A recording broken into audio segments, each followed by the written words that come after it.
So friends, இன்றைக்கி நம்ம பார்க்க போகிற கேமரா என்னென்னு பார்த்தீங்கன்னா நிக்கானோட D90. நம்ம சேனலில் வந்து பார்த்திங்கன்னா நிறைய புது எக்யூப்மெண்ட்டு, லேட்டஸ்ட்டான லைட்ஸு, லேட்டஸ்ட்டான லென்சஸ் எல்லாமே ரிவ்யூ பண்ணுறோம். ஆனால் இந்த டெக்னாலஜி தாண்டி இந்த ஃபோட்டோகிராஃபியோட ஒரு அந்த ஆர்ட், அதுக்கப்புறம் அந்த ஃபோட்டோகிராஃபியோட ஒரு ஹார்ட்டு நம்ம சொல்கிறோம்ல, அதுக்கு வந்து ஒரு ஊஞ்சி கேமராங்க இது. இந்த நிக்கானோட D90யும் சரி, அதே மாதிரி கேனனோட 5D Mark III, 5D Mark II, இது எல்லாமே பார்த்தீங்கன்னா ஒரு லெஜெண்ட் கேமராஸ். ஒரு 2008 வந்து ப்ரொடக்ஷன் ஸ்டார்ட் பண்ணுறாங்க. ஸ்டார்ட் பண்ணிவிட்டு 2011 வந்து ப்ரொடக்ஷன் வந்து ஸ்டாப் ஆகுது. அதுக்கப்புறமும் பார்த்தீங்கன்னா இந்தியாவில் ரொம்ப வருஷத்துக்கு வந்து சேல்ஸு. இன்னமும் பார்த்தா நிறைய ஃபோட்டோகிராஃபர்ஸ் வந்து சொல்லுவாங்க, சார் நிக்கான் D90 தான் எனக்கு வந்து லைஃபே கொடுத்துச்சு, அந்தளவுக்கு வந்து எனக்கு வந்து அந்தளவுக்கு ஒரு ட்ரஸ்ட்வர்த்தியான ஒரு கேமரா அது அப்படின்னு சொல்லிட்டு.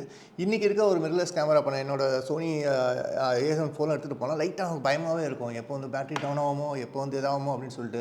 ஆனால் இந்த கேமராஸ்லாம் பார்த்தீங்கன்னா உங்களுக்கு அப்படியே வந்து சாலிடாக நம்ம வந்து கண்ணை மூடிட்டு வந்து எடுத்துகிட்டு போய் ஷூட் பண்ணலாம் அப்படிங்கிற மாதிரி ஒரு ட்ரஸ்ட்வர்த்தியான கேமரா. இன்றைக்கி சினாரியோவில் இந்த கேமரா ஷூட் பண்ணி பார்த்தா எப்படி இருக்குது அப்படிங்கிறத இந்த வீடியோ வந்து நான் செக் பண்ணியிருக்கேன். நான் ஃபர்ஸ்ட் என்ன பண்ணுறேன்னா, அந்த கேமராவோட க்ளோஸ்அப்பில் போயிட்டு கொஞ்சம் எக்ஸ்பிளைன் பண்ணுறேன், அந்த ஃபீச்சர்ஸ் வந்து எக்ஸ்பிளைன் பண்ணுறேன். ஸோ இப்போ நம்ம நிக்கானோட D90, இது வந்து பார்த்தா ஒரு மின்ட் கண்டிஷனில் இருக்க ஒரு கேமரா. நம்ம கேமரா டேவிட் அண்ணா இருக்கார்ல, அவரோட நம்பர் நான் ஷேர் பண்ணுறேன். மின்ட் கண்டிஷன் இருக்குது, சுத்தமாக ஸ்க்ராட்ச் கீச் எதுவுமே கிடையாது. இதை பார்த்தீங்கன்னா ஹார்ட் ஷூலாம் பார்த்தா அவ்வளோ வந்து க்ளீனாக வச்சுருக்காரு. அவ்வளோ பர்ஃபெக்டாக மெயின்டைன் பண்ண ஒரு கேமரா இந்த D90. ஸோ இந்த ரப்பர் கிரிப்ஸு இதெல்லாமே பாருங்கள். அதாவது ஒரு கேமரா வந்து எப்படி டிசைன் பண்ணணும்னு சொல்லிட்டு நம்ம நிக்கான் கிட்டேயும் கேனன் கிட்டேயும் நம்ம கற்றுக்கலாம். ஏன்னா வந்து நம்ம ஹேண்ட் ஹோல்ட் பண்ணும்போது பார்த்தா உங்களுக்கு கையில் வந்து அப்படியே அவ்வளோ சூப்பராக வந்து ரெஸ்ட் ஆகுது கேமரா. ஏன்னா இன்றைக்கி நம்ம மிரர்லெஸ் யூஸ் பண்ணும்போது நிறைய நேரத்தில் வந்து எனக்கு கையெல்லாம் வலிக்க ஆரம்பிச்சிடும். பிகாஸ் வந்து சில கேமராஸ் வந்து சரியாக டிசைன் பண்ணியிருக்க மாட்டாங்க. பட் இது வந்து ஒரு பர்ஃபெக்டான designed camera. Just 11 auto focus points தான். இன்றைக்கி இருக்க மாதிரி 1000 ஆட்டோ ஃபோக்கஸ் பாயிண்ட்லாம் கிடையாது. ஜஸ்ட் ஒரு 11 ஆட்டோ ஃபோக்கஸ் பாயிண்ட் தான். அதில் வந்து சென்டர் பாயிண்ட் வந்து உங்களுக்கு வந்து கிராஸ் பாயிண்ட்டு ப்ளஸ் மீட்ரிங் பார்த்தீங்கன்னா உங்களுக்கு வந்து இந்த மல்டிகேம் 1000 அப்படிங்கிற ஒரு மீட்ரிங் 3D கலர் மேட்ரிக்ஸ் மீட்ரிங்கு. ரொம்ப வந்து சிம்பிளான ஒரு கேமரா தான். உங்களுக்கு வந்து பார்த்தா உங்களுக்கு ஒரு சிங்கிள் கார்ட் ஸ்லாட், ஜஸ்ட் ஒரு சிங்கிள் கார்ட் ஸ்லாட் தான், ஒரே ஒரு SD கார்ட் ஸ்லாட்டு. நான் ஆஃப் பண்ணிக்கிறேன். ஃபீச்சர்ஸ் அப்படின்னு பார்த்தாலும் உங்களுக்கு வந்து எல்லாமே வந்து ரொம்ப, அதாவது யூசர் ஃப்ரெண்ட்லியான, ரொம்ப சிம்பிளான தேவையான ஃபீச்சர்ஸ் நிறையா இருக்கும் இந்த கேமராவில். பார்த்தீங்கன்னா உங்களுக்கு இது பாருங்கள், LCD பின்னாடி. இது எல்லாமே நான் அவர்கிட்ட சொல்லி தான் எடுத்து வந்திருக்கேன். ஆனால் நான் எந்த ஸ்க்ராட்சுமே பண்ண மாட்டேன், கூட கொஞ்சம் சும்மா ஃபிங்கர் பிரிண்ட் தான் அது. ஸ்க்ராட்சுமே பண்ண மாட்டேன், நிறைய அஷூரன்ஸ் கொடுத்து எடுத்து வந்திருக்கேன். அதனால் நான் வந்து அவுட்டோரில் போய் நான் அதை ட்ரை பண்ணவே இல்லை இந்த ஷூட்டில். ஏன்னா அது அவுட்டோரில் எடுத்துகிட்டு போய் ஸ்க்ராட்ச் ஆகிடுச்சுன்னா கஷ்டம். ஸோ அவ்வளோ அழகாக வந்து அதை வந்து மெயின்டைன் பண்ணியிருக்காரு அவர் அப்படிங்கும்போது பார்த்தாலே தெரியும். Just 11 auto focus points. பார்த்தா இது வந்து AFD லென்ஸ். இது வந்து உங்களுக்கு வந்து பார்த்தா இந்த அப்பச்சர் ரிங் இதுலேயே வந்துடும். AFD லென்ஸ், நிக்கானோட AFD லென்ஸு. ஸோ இதில் பார்த்தா உங்களுக்கு சைடில் வந்து போர்ட்ஸும் கொடுத்துருப்பாங்க. போர்ட்ஸ் வந்து பார்த்தா யூஎஸ்பி அப்புறம் வந்து பார்த்தா ஒரு HDMI போர்ட் இதெல்லாமே கொடுத்துருப்பாங்க. அதெல்லாம் டெத்தர் பண்ணி நம்ம ஷூட் பண்ணுவோம்ல, அதுக்கெல்லாம் வந்து இந்த மாதிரி போர்ட்ஸ் எல்லாமே இருக்குது. எல்லாமே பார்த்தா உங்களுக்கு ஒரு ஃபிட் அண்ட் ஃபினிஷே அவ்வளோ சூப்பராக இருக்கும் ஒரு கேமரா.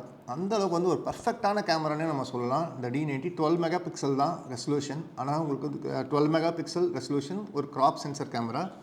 ஆனால் உங்களுக்கு ரிசல்ட்டுன்னு பார்த்தீங்கன்னா அவ்வளோ வந்து சூப்பராக இருக்கும். வெட்டிங் ஃபோட்டோகிராஃபிக்கும் அட்டகாசமான ஒரு கேமரா அது. ஸோ இப்போ இந்த கேமராவில் பார்த்தீங்கன்னா உங்களுக்கு எல்லாமே வந்து ஆக்சஸ் பண்ணக்கூடிய செட்டிங்ஸ் ரொம்ப குயிக்காக ஆக்சஸ் பண்ணலாம். ஆட்டோ ஃபோக்கஸும் சரி, உங்களோட மீட்டரிங்கும் சரி, shutter button plus shutter speed, aperture adjustment, front wheel. Then இந்த இடத்துல பார்த்தா உங்களுக்கு வந்து ISO பட்டன்ஸு, ஒயிட் பேலன்ஸ், இது எல்லாமே வந்து டக்குன்னு ஈஸியாக ஆக்சஸ் பண்ணலாம். ஸோ ஒரு வெட்டிங் ஃபோட்டோகிராஃபருக்கு வந்து ரொம்ப ஒரு ட்ரீமான கேமரா. என்னென்னா குயிக்காக வந்து நம்ம வந்து ஒர்க் பண்ணணும். செட்டிங்ஸ் வந்து போய் அங்கே போய் தேடிட்டு இருக்கக்கூடாது, போய் ஒரு மெனுவில் போய்ட்டு உள்ளே தேடிட்டு இருக்கக்கூடாது, எல்லாமே குயிக்காக. ஸோ இந்த ப்ரைஸ் ரேஞ்சில் வந்து இது ஒரு சக்ஸஸ் ஆனதுக்கு ரீசன்னா, இந்த ப்ரைஸ் ரேஞ்சில் இவ்வளோ வந்து ஃபீச்சர்ஸு, அது இல்லாமல் வந்து இவ்வளோ வந்து ஒரு சூப்பரான இமேஜ் குவாலிட்டி கொடுத்ததால தான். இன்னும் நிறைய பேர் வந்து பார்த்தா நிறைய ஃபோட்டோகிராஃபர் சொல்லுவாங்க, இந்த D90யோட குவாலிட்டி எனக்கு வரவே இல்லைங்க, என்ன தான் மிரர்லெஸ் கேமரானாலும் D90யோட குவாலிட்டி எனக்கு வரலன்னு சொல்லிட்டு. ஸோ அந்தளவுக்கு வந்து ஒரு என்ன சொல்லலாம், அந்தளவுக்கு ஒரு லெஜெண்டரியான ஒரு கேமரா அது. ஸோ என்னோடய ஜானர் உங்களுக்கே தெரியும், நான் நிறைய போர்ட்ரேட் ஷூட் பண்ணுவேன் ப்ளஸ் ஸ்டுடியோ ரைட்டிங்கில். ஸோ இந்த D90 வச்சு நான் வந்து ட்ரை பண்ணியிருக்கேன். ஃபர்ஸ்ட் வந்து நிறைய வந்து நம்ம டெக்னாலஜி வந்து நம்ம வந்து ஸ்பாயில் பண்ணிடுச்சோ அப்படிங்கிற ஒரு ஃபீல் தான் எனக்கு இருக்குது. ஏன்னா இந்த கேமராவில் ஷூட் பண்ணும்போது, ஏன்னா நம்ம ஃபோக்கஸ் பாயிண்ட்ஸ் வந்து 11 ஃபோக்கஸ் பாயிண்ட்ஸ் தான் இருக்குது. அதே மாதிரி பார்த்தா உங்களுக்கு வந்து வியூ ஃபைண்டில் தான் பார்த்தீங்கன்னா ஷூட் பண்ணோம். லைவ் வியூ வந்து எக்ஸ்போஷர் வந்து ரொம்ப வந்து இன்றைக்கி இருக்க கேமரா மாதிரி உங்களுக்கு AI ப்ராசஸிங் இதெல்லாம் கிடையாது. ஸோ வந்து ஒரு பேக் டு ஒரு பேசிக்ஸ் மாதிரி தான். அவ்வளோ வந்து எனக்கு வந்து சூப்பராக இருந்துச்சு ஷூட்டிங் எக்ஸ்பீரியன்ஸ். ஏன்னா அந்த ஃபோக்கஸ் பாயிண்ட்ஸ் மேலே நம்ம மூவ் பண்ணி செகண்ட் வந்து எக்ஸ்போஷரை செக் பண்ணி எல்லாமே கரெக்டாக வந்து பர்ஃபெக்டாக பண்ணி தான் நம்ம வந்து ஷூட் பண்ணுறோம். ஸோ அந்தளவுக்கு வந்து எனக்கு ஒரு பேக் டு பேசிக்ஸ் மாதிரியான ஒரு எக்ஸ்பீரியன்ஸ் தான். ஆனால் ரொம்ப சூப்பராக இருக்குது. இன்றைக்கி பார்த்தா அவ்வளோ ஷார்ப்பாக இருக்குது ரிசல்ட்ஸு. ப்ளஸ் வந்து இன்றைக்கி வந்து ஒரு 800 ISO 1000 ISOலாம் வச்சு ஷூட் பண்ணி பார்த்துருக்கேன். ஸோ இந்த ரிசல்ட்ஸ் நான் ஷேர் பண்ணுறேன். ஸோ இந்த படத்துலலாம் பார்த்தீங்கன்னா உங்களுக்கு அந்த டீட்டெயிலு அந்த டெப்த் எல்லாமே அவ்வளோ நல்லா கேப்சர் ஆகிருக்கு. நான் வந்து ஃபிலிம்லேருந்து தான் ஸ்டார்ட் பண்ணேன். அப்போ டிஜிட்டல் டிஎஸ்லேருந்து மிரர்லெஸ்ஸு. ஆனால் இன்றைக்கி வர அந்த மிரர்லெஸ் கேமராஸில் நிறைய ஃபீச்சர்ஸ் வந்து எக்கச்சக்கமான ஃபீச்சர்ஸ் வந்து நம்மளை வந்து ரொம்ப ஸ்பாயில் பண்ணிடுச்சுன்னு தான் சொல்லுவேன். ஆக்சுவலாக இப்போ ஐ ஆட்டோ ஃபோக்கஸு பார்த்தீங்கன்னா உங்களுக்கு வந்து ஆட்டோ காம்போசிஷனே ஏஐ ப்ராசஸிங் எல்லாம் வந்துட்டு அந்த ஃபோட்டோகிராஃபியோட அந்த ஃபன் வந்து போயிடுச்சு. ஸோ நமக்கு அந்த இதை எக்ஸ்பீரியன்ஸ் பண்ணால் இந்த மாதிரி ஒரு சூப்பரான ஒரு டிஎஸ்எல்ஆர் வந்து பார்த்து இது செம்ம கண்டிஷனாக இருக்குது. ஸோ இந்த மாதிரி ஒரு டிஎஸ்எல்ஆர் எடுத்துகிட்டு போய் நீங்கள் வந்து ஷூட் பண்ணும்போது தான் நமக்கு அந்த ஃபோட்டோகிராஃபி வந்து பார்த்தா இப்போ நம்ம வியூ ஃபைண்டரை பார்த்து தான் ஷூட் பண்ணுறோம். ஸோ அந்த எக்ஸ்போஷர் நீங்கள் கரெக்டாக வைக்கணும். வெறும் 11 ஃபோக்கஸ் பாயிண்ட்ஸ் தான் இருக்குது.